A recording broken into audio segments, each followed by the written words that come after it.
Hello everyone, this is Sangeeta Chaudhary once again and I welcome everyone to my class.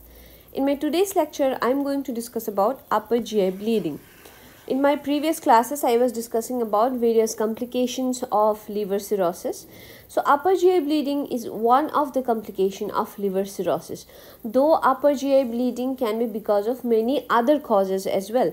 So in my today's lecture, I am going to discuss all about upper gastrointestinal bleeding.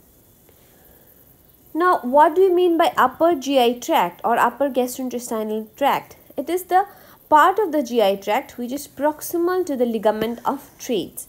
Ligament of Treitz, it is somewhere in the second part of the duodenum. So, above the ligament of Treitz, it is upper GI tract and below it is lower GI tract. So, upper GI bleeding or UGI bleed is defined as bleeding from a source proximal to the ligament of Treitz. It is categorized either varicose bleed or non-varicose bleed. And varicose bleed is the one which occurs as a result of complication of liver cirrhosis. Now, what are the common causes of upper GI bleeding? Okay, causes of severe upper gastrointestinal bleeding. Commonest is peptic ulcer disease. So, 38% cases of a GI bleed is due to peptic ulcer disease. Or second common cause is gastric or esophageal varices, which is as a result of portal hypertension as a result of liver cirrhosis. So 16% cases or second most common cause of upper GI bleeding is gastric or esophageal varix. Then esophagitis, sometimes in 8% of cases no cause is found as a behind upper GI bleed. Then upper gastrointestinal tract tumor in 7% of cases, angioma, Mallory West tear, erosions, Dieulafoy lesions and other. These are some less common causes of upper GI bleed. So commonest cause we need to remember, it is the peptic ulcer disease. Okay, commonest. Second commonest is gastric or esophageal varices, followed by other less common causes. So talking about the pathophysiology, what happens in peptic ulcer disease? It is the most common cause of upper GI bleed. Okay, peptic ulcer disease occurs as a result of H. pylori infection, and NSAIDs are the most common causes of upper GI bleed. That means H. pylori infection and NSAIDs are the most common causes which result in peptic ulcer disease and thereby leading to upper GI bleed. Adults older than 65 years on chronic NSAID therapy and low dose aspirin therapy are at increased risk of upper GI bleeding. That means 65-year-old people who are using non-steroidal anti-inflammatory agents, that is NSAIDs, for long time and they are on low dose aspirin therapy, they are at increased risk of upper GI bleeding. Aspirin at a dose of 75 to 30 mg per day, it increases the risk of upper GI bleed by 2 to 3 fold. That we need to remember. Okay, an important determinant of NSAID associated bleeding is the therapy duration, means how long somebody is on NSAIDs, dosage of NSAIDs, history of gastrointestinal injury, history of peptic ulcer disease associated with H. pylori infection, and concurrent use of corticosteroids, anticoagulants and bisphosphonates. Genetic predisposition may also result in NSAID associated bleeding because of polymorphism of cytochrome P450, CYP2C9. So these are the important factors which will decide a person on NSAID will develop upper GI bleed or not. Okay. Next common cause is esophageal varices. That is the second most common cause. In about 50% of the patients with cirrhosis, they present with esophageal varices or variceal bleeding. Okay, the major risk factors of bleeding from esophageal varices include if the size of the varix is larger, that is more than 5 mm, red color sign of the varices on endoscopy, increasing severity of liver dysfunction and variceal hemorrhage episodes in the past. So these are the red flag signs, we may say, which indicates that the patient is at high risk or at major risk of development of upper GI bleeding from esophageal varices. Most common site of the varices are esophagus, stomach and rectum.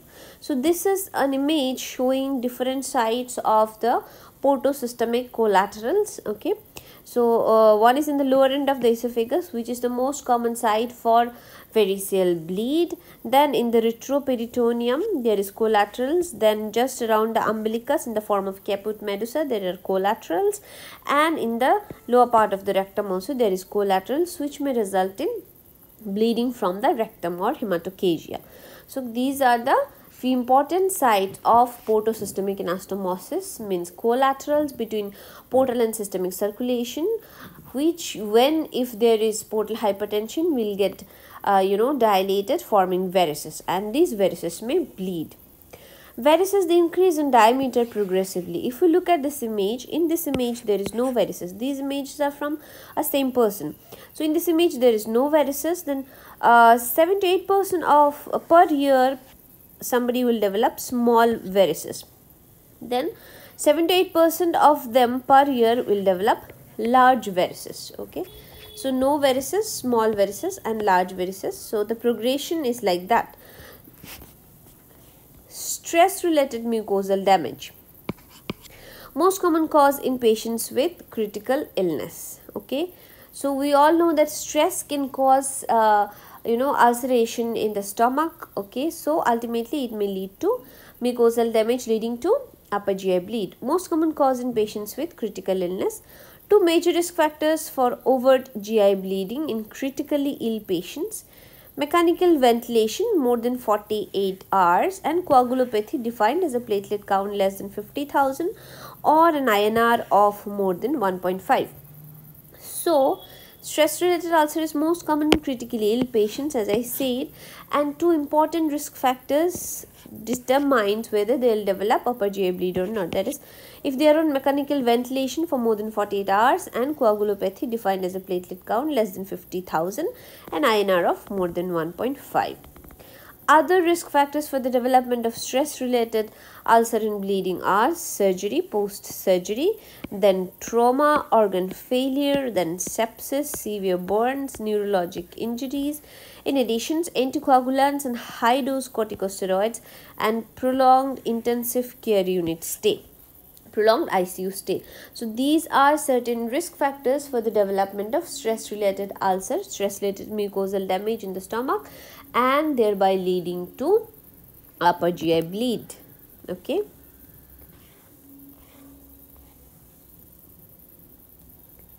Other uncommon causes of upper GI bleed, that is Mallory Weiss tear is one of the uncommon cause, though we may see it it is a longitudinal mucosal laceration. Okay, Mallory Weiss tear is a longitudinal mucosal laceration in the distal esophagus and proximal stomach.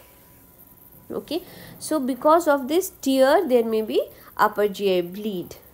Okay, just one thing I wanted to mention in my previous slide, I show you the image of variceal bleeding. Okay, these images may not be from the same patient. I was saying they are from the same patient, but they may not be from the same patient. I just wanted to mean that a patient initially patient of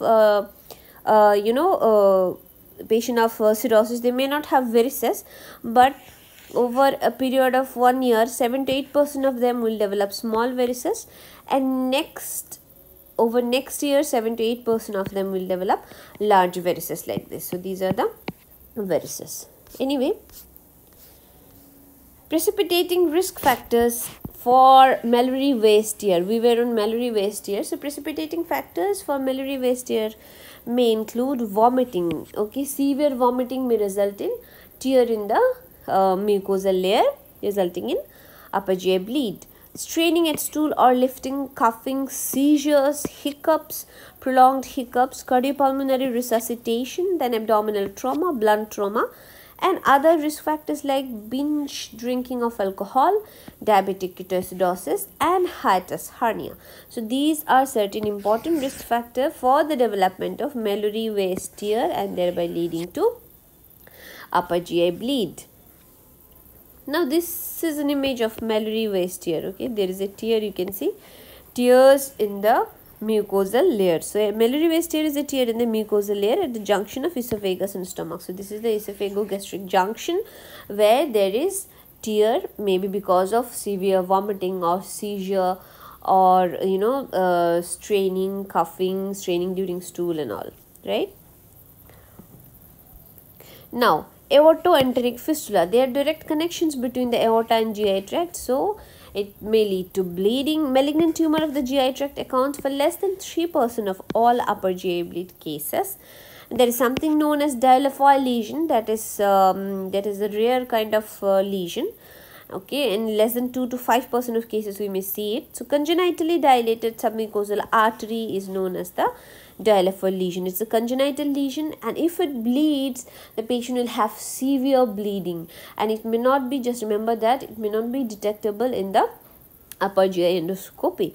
So it is located in the upper stomach near the gastroesophageal junction, right? So these are causes of upper GI bleeding which I have described till now. Now come to the evaluation of a patient. How we are going to evaluate a patient who has presented with upper GI bleeding, upper gastrointestinal bleeding. So we will take a proper history, we will do a physical examination, and we will do laboratory tests to confirm our diagnosis.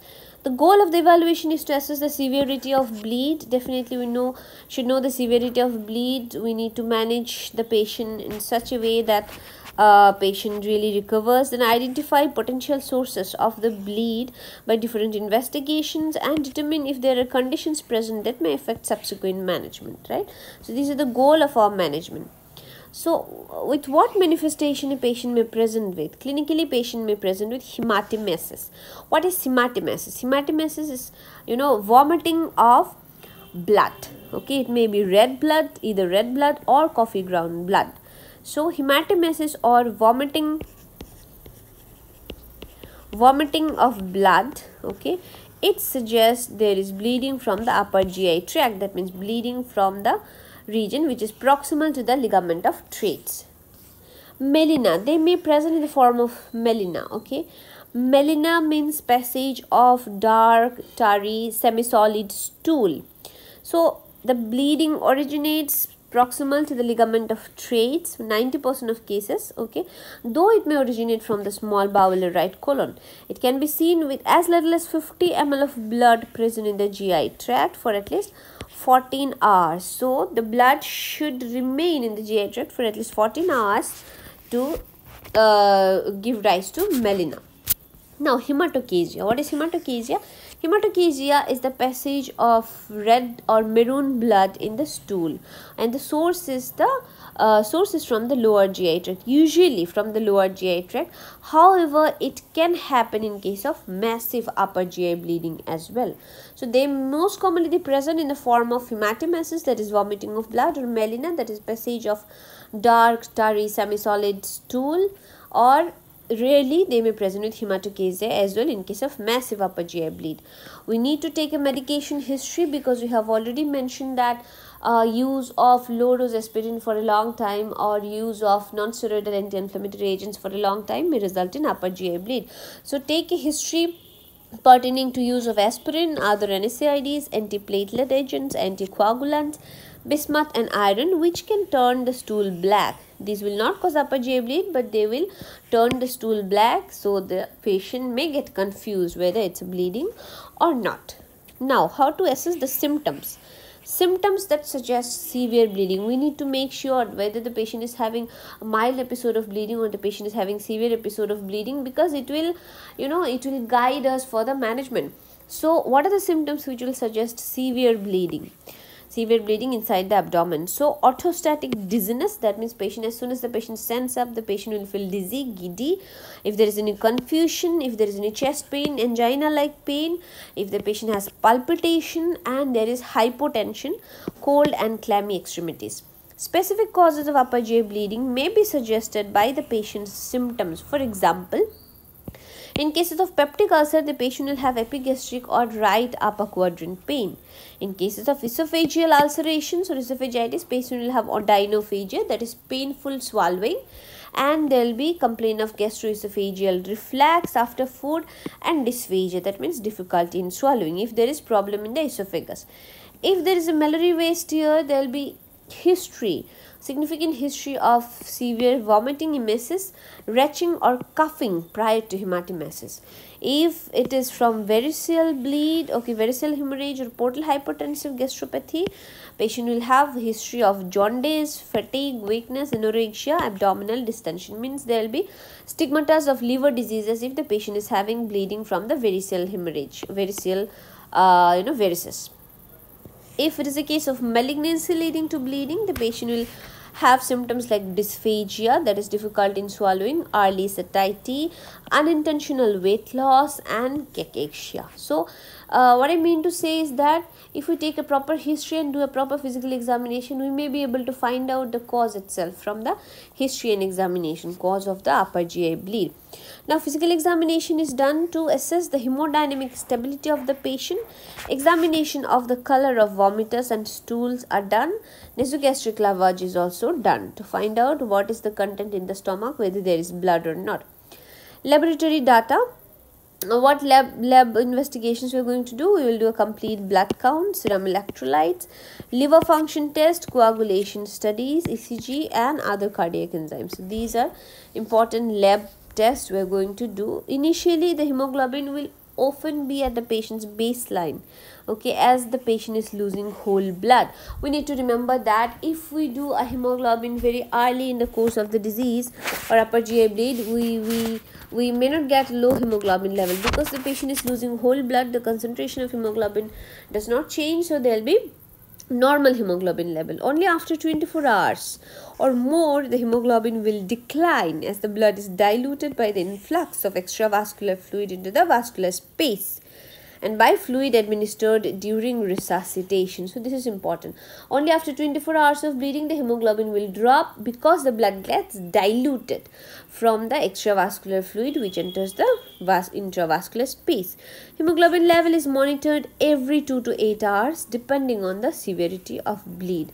Now coming to the management, which is the most important part. General support to be given to the patient, supplemental oxygen to be given.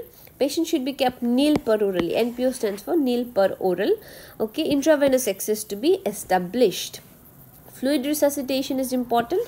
The patient may be in hypotension because of severe bleed. Adequate resuscitation prior to endoscopy is important. Blood transfusion is important. If the hemoglobin level is less than 7 gram per deciliter, emergency blood transfusion should be done. Okay, less than 7 gram per deciliter for those who do not have significant comorbid illness. If they have comorbid illness, even if hemoglobin is more than 7 also, we will do the blood transfusion. Goal hemoglobin is more than 7 gram per deciliter. Okay, and those who are at increased risk, their hemoglobin should be maintained above 9 or above 9. Patients who have active bleeding and a coagulopathy, that is INR more than 1.5, and thrombocytopenia, that is platelet count less than 50,000, should be transfused with fresh frozen plasma or platelets. In case of coagulopathy, we need to give fresh frozen plasma. If there is thrombocytopenia, we need to transfuse the patient with platelets if the patient is having active bleeding.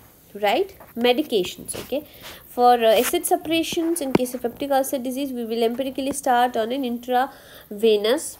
This is proton pump inhibitors. Okay, proton pump inhibitors. We have all heard about pantoprazole, omeprazole, rabeprazole. So these are proton pump inhibitors. We can start giving proton pump inhibitor at a high dose as like continuous intravenous infusion. Gastric acid inhibits platelet aggregation and it impairs clot formation and promotes fibrinolysis. So gastric acid should be suppressed, otherwise it will inhibit the clotting process by inhibiting platelet aggregation. Inhibiting gastric acid and raising the intragastric pH to 6 or higher may promote clot formation. That is very important. We need to remember that, and decrease the risk of rebleeding. So proton pump inhibitors infusion is very important from the management point of view. As I say, pantoprazole, omeprazole, esomeprazole can be given IV intravenous infusion. So the dose is 80 milligram bolus followed by 8 milligram per hour infusion for 72 hours. So for at least 3 days we need to continue the infusion. Bolus dose will give 80 milligram followed by 8 milligram per hour of infusion. If there is no rebleeding, okay, if the patient is not bleeding again, then it may be switched to oral pantoprazole 40 milligram a day or omeprazole 20 milligram a day after 72 hours. Okay. Now, if there is varicose bleed, we need to give vasoactive agents. Okay.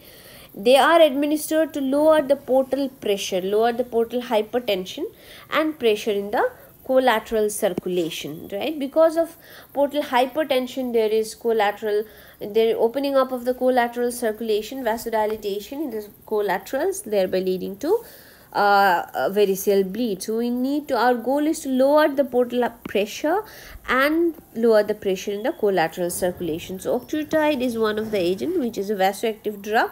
It's a synthetic somatostatin. It produces Planck vasoconstriction. Thereby, it decreases the portal inflow. So, thereby in turn reducing varicose blood flow. How it is administered? It is administered as a bolus dose of 50 microgram bolus followed by 3 to 5 days continuous infusion of 50 microgram per hour. So, bolus dose is 50 microgram followed by 50 microgram per hour of continuous infusion for 3 to 5 days, right? Next vasoactive agent is terlipressin. It is a vasopressin analog, so it is a vasoconstrictor. It stimulates vasopressin 1 receptors and it produces vasoconstriction. Okay, so it increases mean arterial pressure and decreases portal flow and pressure, leading to decreased variceal hemorrhage. Important. How it is administered? It is administered as an intermittent intravenous dose of 2 milligram every 4 hourly and can be titrated down to 1 milligram every 4 hourly after bleeding is controlled. So initially we need to give 2 milligram every 4 hourly. If the bleeding is controlled, then we can lower it down to 1 milligram, which 50% of the dose can be reduced. 1 milligram every 4 hourly can be given. Right, these days it can be given, there are different studies which shows that it can be given as a continuous infusion as well. Does antibiotics have any role? Okay, bacterial infections are present in up to 20% of patients with cirrhosis, right? So reduce antibiotic, they reduce the risk of recurrent bleeding in hospitalized patients who bled from esophageal varices. So antibiotics are also sometimes helpful. Short-term course of prophylactic antibiotic is recommended. Norfloxacin 400 milligram twice daily for 7 days is the preferred choice. Okay, when oral intake is not possible, then ciprofloxacin intravenously or levofloxacin intravenously for 7 days can be given. First choice is norfloxacin. If not possible to take orally, then intravenously we can give ciprofloxacin or levofloxacin for 7 days. Endoscopy. When to do endoscopy and why to do? Endoscopy is the diagnostic modality of choice. Only when we do endoscopy, we will come to know what is the problem, from where is the bleeding. So it is done within first 24 hours of a bleeding episode to identify the source. So remember that within 24 hours it should be done, okay, to find out the source of bleeding and to assess the need of endoscopic intervention. There is something known as Forest classification. I will not go into the detail of Forest classification of upper GI bleed. Okay, there are various grades or stage, I can say: acute hemorrhage, signs of recent hemorrhage, lesions without active bleeding. Okay. What are the endoscopic interventions for upper GI bleed? Endoscopic interventions can be in the form of application of clips in the bleeding site, then argon plasma coagulation, injection of epinephrine, then sclerosins can be used, bipolar electrocoagulation, band ligation, heater probe coagulation, and laser therapy. So these are the endoscopic interventions which can be done to manage a case of upper GI bleeding. Of course, there are certain risk of endoscopy, but the benefits always outweighs the risk.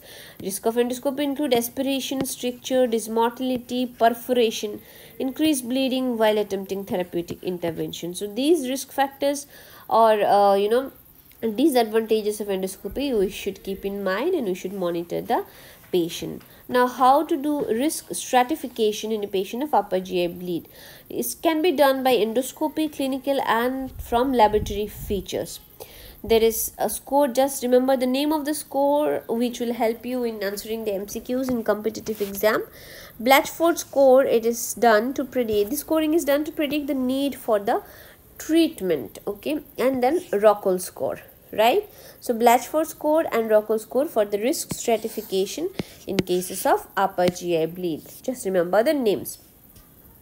Now, prophylactic management for varices. So primary prophylaxis for varices, that means before there is any bleeding from the varices, how we can give primary prophylaxis. If we have done an upper GI endoscopy, if there is no varices, right, we will repeat endoscopy in 2 to 3 years. That means when we are dealing with a case of liver cirrhosis with portal hypertension, where we suspect the patient may develop varices. But if there is no varices, then we need to repeat the endoscopy in 2 to 3 years. If there is small varices, then again nothing to be done. Repeat the endoscopy in 1 to 2 years and see the progression of varices, whether the varices has enlarged or not. But if there is large esophageal varices, consider hepatic venous pressure gradient measurement, okay. Then non-selective beta blockers can be added, and consider hepatic venous pressure remeasurement, right? So contraindication to beta blockers, if there is any contraindication to beta blockers, intolerance to beta adrenergic blockers, and target HVPG, that is hepatic venous pressure gradient, is not reached and patient does not prefer beta blockers, then in those cases we can perform endoscopic variceal ligation. EVL stands for endoscopic variceal ligation, right? So after measuring the hepatic venous pressure gradient, we need to give non-selective beta blockers, it is above target, and then we need to remeasure it. But if there is contraindication to beta blockers and the patient is intolerant, and depending on the patient's preference, we may perform EVL, that is endoscopic variceal ligation. This is about primary prophylaxis for varices. And hepatic venous pressure gradient target is, it should be below 12, right? It should be below 12. So primary prophylaxis of variceal bleeding in cirrhosis. Pharmacological therapy, non-selective beta blocker, that is with propranolol, can be done. And as I said, the target HVPG, that is hepatic venous pressure gradient, is less than 12, right?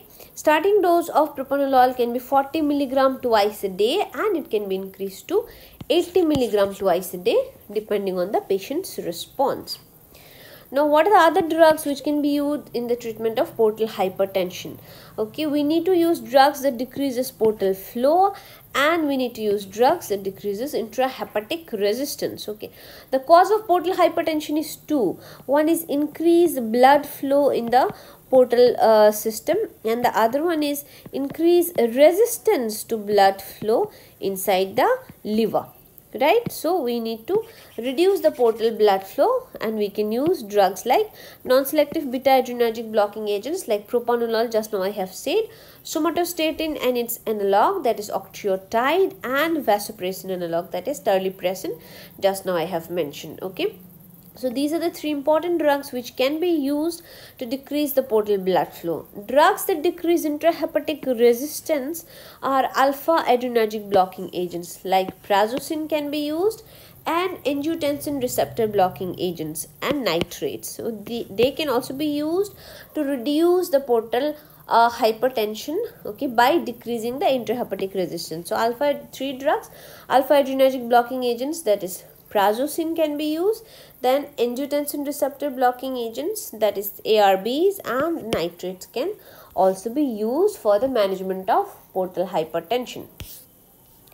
Control of active variceal bleed in cirrhosis. How do you do it? We need to resuscitate the patient, okay. Then as soon as the patient is hemodynamically stable, we need to do the endoscopy. We need to find out what is the problem, and then we need to do endoscopic endoscopic intervention if necessary. So acute bleeding for upper GI bleed, do resuscitation and start vasoactive agents like octreotide. Antibiotic norfloxacin can be started. As I said, upper GI endoscopy, variceal ligation if needed. Now if bleeding is controlled, then go ahead with secondary prophylaxis. And if the acute bleeding is not controlled, then repeat the endoscopy therapy. Bleeding is controlled, then go for secondary prophylaxis. If bleeding is still uncontrolled, then go for balloon tamponade. Okay, and if it is a CTP class A, then surgical portosystemic shunt or TIPS to be done. If it is a CTP class B or C, then TIPS can be done. CTP means Child-Takoti-Pug score. Child-Takoti-Pug score, I will tell you what is it. So this is a scoring system for the liver problem with varices. So it is important we do a CTP score, and if it is class A, go for surgical portosystemic shunt, B or C for TIPS, right? So this is about the management of acute variceal bleeding. I was talking about Child-Takoti-Pug scoring system and classification. So there are certain parameters and scoring system. Okay, so there are 5 parameters: 1, 2, 3, 4 and 5. Okay, and numerical scores are given as 1, 2 and 3. So ascites, if there is no ascites, it will be score 1. Slight ascites 2, moderate or severe ascites 3. Encephalopathy, none, score 1, slight or moderate 2, moderate or severe, score 3. Bilirubin, it is less than 2, score will be 1, 2 to 3, score will be 2, more than 3, score will be 3. Albumin, okay, more than 3.5, score will be 1, 2.8 to 3.5, score will be 2, and less than 2.8, score will be 3. Prothrombin time, if it is 1 to 3, then score will be 1, 4 to 6, score will be it is the increased prothrombin time from the control value. If it increases by 1 to 3 seconds, then it will be score 1. If it increases by 4 to 6 seconds, it will be score 2. If it increases by more than 6 seconds, the score will be 3. Okay, now we need to add up the score of these 5 parameters. Okay, if the total score is 5 to 6, it is CTP A. If it is 7 to 9, it is CTP B.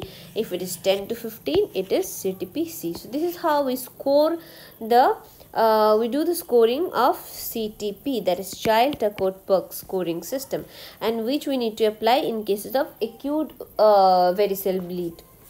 Just now I have mentioned. Now secondary prophylaxis, coming to secondary prophylaxis of variceal bleeding in cirrhosis.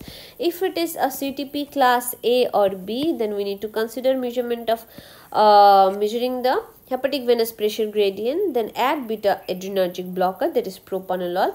After 1 month, we need to re-measure the hepatic venous pressure gradient. If it is if it is below 12, that is our target, then we need to continue the therapy. If it is not, if it has not come down to our target, then we need to perform endoscopic variceal ligation. If it is CTP scored B or C, directly we need to go for endoscopic variceal ligation. Okay, so variceal bleeding, if it is if it is controlled, then add beta adrenergic blocker. Then if it is not controlled, right, then repeat endoscopic variceal ligation until varices are obliterated. Okay, it should be controlled variceal bleeding. So if it is controlled, you go ahead with beta adrenergic blocker. If it is not controlled, then repeat the EVL until the varices are obliterated. So this is about the secondary prophylaxis of variceal bleed. Patients who have a variceal re-bleed despite receiving optimal pharmacologic and endoscopic treatment, they require a portosystemic shunt. Means patient is not being controlled with the pharmacological endoscopic treatment, they will require a portosystemic shunt, right? Distal splenorenal shunt in patients with CTP class A, and for all other patients it is TIP. So TIPS, just remember this: CTP class A, they require a distal splenorenal shunt, and for all other patients it is TIPS. Okay, transjugular intrahepatic portosystemic shunt. So what is TIPS? TIPS is more effective than endoscopic treatment in reducing variceal bleed, but it does not improve survival. That we need to remember that, and it is associated with more encephalopathy. I have described about TIPS in my previous class also, right? So I will not go into the detail of it. Here shunt is being made between portal and systemic. Portal, as the name suggests, portosystemic anastomosis. So this is the shunt, right, and it is done in a transjugular fashion. Okay, the entry is through jugular vein. So patient with a CTP score of 7 or greater also should be evaluated for liver transplantation. Liver transplantation is the ultimate thing we can advise for. So if the patient has a CTP score of 7 and the patient fulfills all other criteria for liver transplantation, then we can advise the patient, we can go ahead with liver transplantation for control of this varicose bleed. Right. So thank you so much for the patient hearing. It was a long class, I understand, but I'm sure it will be really helpful for you. Okay, now we know the causes of upper GI bleeding, upper gastrointestinal bleeding. We know how a patient presents with upper GI bleed, like with melena, hematemesis, hematochezia rarely.